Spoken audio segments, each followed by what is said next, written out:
తెలంగాణలోని రైతన్నలకు రేవంత్ సర్కార్ మరో గుడ్ న్యూస్ చెప్పింది. పెండింగ్ లో ఉన్న సన్న రకం వడ్లకు ప్రభుత్వం అందిస్తున్న క్వింటాల్కు 500 రూపాయల బోనస్ డబ్బులను విడుదల చేసేందుకు నిర్ణయం తీసుకుంది. ఈ మేరకు పెండింగ్ లో ఉన్న 514.36 కోట్లు విడుదల చేసింది. పౌర సరఫరాల శాఖ అధికారులు సిద్ధమయ్యారు.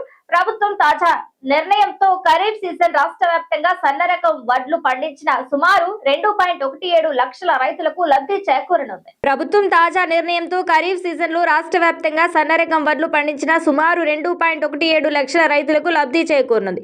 కాంగ్రెస్ ఎన్నికల సమయంలో తాము అధికారంలోకి వచ్చాక సన్న రకం వడ్లు పండించే రైతన్నలకు ప్రోత్సాహం అందించేందుకు క్వింటాల్కు 500 రూపాయల బోనస్ ఇస్తామని ప్రకటించింది. ఇచ్చిన మాట ప్రకారం అధికారంలోకి వచ్చిన తర్వాత కాంగ్రెస్ ప్రభుత్వం సన్న రకం వడ్లను పండించే రైతులకు క్వింటాల్కు 500 రూపాయల బోనస్ ఇవ్వడాన్ని అమలు చేస్తోంది. ప్రభుత్వం ఇచ్చిన మాటలు నిలబెట్టుకోవడం రైతుల్లో ప్రభుత్వంపై నమ్మకాన్ని మరింతగా పెంచిందని విశ్లేషణలు అంటున్నారు. అయితే తాజాగా బకాయిలు చెల్లింపునకు నిర్ణయం తీసుకున్న సందర్భంగా మంత్రి ఉత్తమ్ కుమార్ రెడ్డి మాట్లాడుతూ రాష్ట్రంలో అన్నదాతలకు అండగా ఉంటూ వ్యవసాయాన్ని ప్రోత్సహించడానికి ప్రభుత్వం వరి క్వింటాల్పై 500 రూపాయల బోనస్ ఇస్తున్నట్లు తెలిపారు. తాజాగా ఈ బకాయిలు చెల్లింపులతో రైతులకు ఆర్థిక ఉపశమనం లభిస్తుంది అన్నారు. అయితే ఈ బోనస్ కింద ప్రభుత్వం ఇప్పటి వరకు 1939.58 కోట్ల నిధులను విడుదల చేసినట్లు తెలిపారు.